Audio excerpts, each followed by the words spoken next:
இந்த 4 பேர் 4 விதமாக பேசுவாங்கன்னு சொல்லுவாங்களே, நான் அன்றைக்கி தான் பார்த்தேன். மக்களே சிரிப்பாங்க. 2 வருஷமாக தேசிய தலைவராக இருக்கேன். பிரிகாத்தா நேஷனலில் கொண்டு போய் கம்பனன்ட் பார்ட்டியாக நம்ம கொண்டு வந்தது. இவ்வளோ நாளாக எங்கே இருந்தாங்கன்னு எனக்கும் தெரியல. இம்மீடியட்லி என்ன செய்வேன், நீ போலீஸ் இப்போ போனோன்னா ஐயோ உங்களை கூப்பிடுவார் ஸ்டேட்மெண்ட் எடுக்க.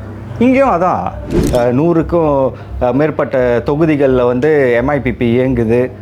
எல்லா மாநிலத்திலையும் இயங்குது. சபா உட்பட எம்ஐபிபி இயங்குது. இவ்வளோ தூரம் இந்த very short span of time 2 வருஷத்தில் நம்ம இதை கொண்டு வந்திருக்கோம், இதை உருவாக்கியிருக்கோம். அப்போ திடீர்னு நீங்கள் உறுப்பினர் இல்லைன்னு சொல்கிறது எனக்கே நான் ஒன்றும் அரசியலில் இருந்திருக்கேன், இது எனக்கு புதுசு இல்லை. பொதுவாக என்ன செய்வாங்க, தலைவர்கள் கீழே இருக்கிற தொண்டர்கள் இல்லை மெம்பர் வந்தாங்கனாக்கா திடீர்னு சொல்லிடுவாங்க, நீ மெம்பர் இல்லைப்பான்னு. தெரியுமா அவங்களுக்கு, நல்லா செஞ்சுட்டு இருப்பாங்க, திடீர்னு பார்த்தா நீ மெம்பர் இல்லைப்பான்ருவாங்க. அப்போ அவங்களுக்கு சொல்ல, என்ன நான் இவ்வளோ நாளாக சேவை செஞ்சுருக்கேன், என் மெம்பர் இல்லையான்னு. இவங்க எல்லாம் என் கூட தானே இருந்தாங்க, இவங்க எல்லாமே என் கூட தான் இருந்தாங்க. அப்போ மாநாட்டுக்கும் வந்திருந்தாங்க. அப்படி மெம்பர் இல்லைன்னா ஏன் என் மாநாட்டுக்கு கலந்துக்கிட்டாங்க? எல்லாம் இவ்வளோ நாள் எங்கள் கூட தான் இருந்தாங்க. மாநாடு 5ஆம் தேதி அக்டோபர் நடந்தது. 4ஆம் தேதி அக்டோபர் நைட்டு புத்தாலிங் ஸ்ரீ மகாமாரியம்மன் கோயிலில் பூஜை செஞ்சுருந்தோம். மாநாடு சிறப்பாக நடக்கிறதுக்காக பூஜை. அவங்க எல்லோரும் கலந்துக்கிட்டாங்க பூஜையிலையும்.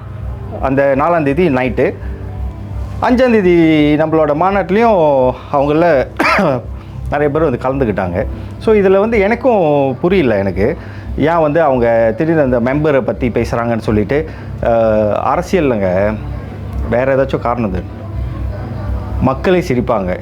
2 வருஷமாக தேசிய தலைவராக இருக்கேன். பிரிகாத்தா நேஷனலில் கொண்டு போய் கட்சியை கம்பனன்ட் பார்ட்டியாக நம்ம கொண்டு வந்தது. இவ்வளோ நாளாக எங்கே இருந்தாங்கன்னு எனக்கும் தெரியல.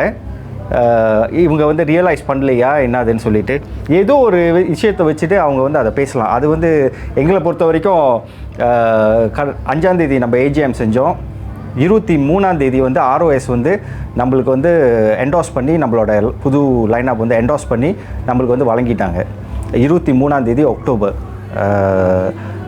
அப்போ அதுக்கப்புறம் இவங்க போய் ஆடுவான் அதுக்கு முன்னாடி செஞ்சுருக்காங்க. 13ஆம் தேதி இவங்க போய் ஆடுவான் செஞ்சுருக்காங்க.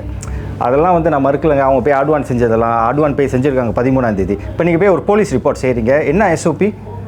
இம்மீடியட்லி என்ன செய்வேன், நீ போலீஸ் ரிப்போர்ட் பண்ணோன்னா ஐயோ உங்களை கூப்பிடுவார் ஸ்டேட்மெண்ட் எடுக்க. இங்கேயும் அதான், இங்கேயும் ROSலேயும் இப்போ மொத்தம் பஞ்சாசாத்தன் போலீஸ் தான் இருக்காங்க. ASP இன்ஸ்பெக்டர்னு அவங்க தான் இருக்காங்க. அப்போ அவங்க என்ன செய்வாங்க, நீங்கள் போய் ஒரு ஆடுவான் கொடுத்தீங்கன்னாக்கா அந்த இன்வெஸ்டிகேஷன் ஆஃபீஸர் ஐயோ உங்களை கூப்பிடுவாங்க சியாசாத்தானுக்கு. அந்த சியாசாத்தானுக்கும் நம்ம கட்சியை வழி நடத்துறதுக்கும் அது அப்புறம் பார்த்துக்குவோம். அவங்க இன்னும் முடிவு சொல்கிறாங்களா சொல்லலையா, இல்லை அவங்க என்ன முடிவுன்றது எங்களை கூப்பிடவே இல்லையே.